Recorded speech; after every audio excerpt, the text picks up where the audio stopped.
এই রমাদান হোক জীবনের সেরা রমাদান। প্রভুর রঙে রাঙিয়ে ফের সজীব করো প্রাণ।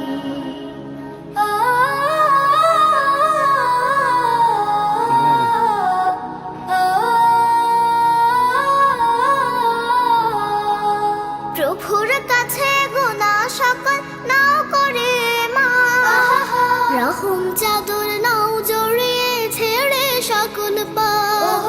প্রভুর কাছে গুনাহ সকল নাও করে মাফ, রহম চাদর নাও জড়িয়ে ছেড়ে সকল পাপ। পরিশুদ্ধ হয়ে তুমি গাও তাকওয়ার গান, প্রভুর রঙে রাঙিয়ে ফের সজীব করো প্রাণ। এই রমাদান হোক জীবনের সেরা রমাদান। প্রভুর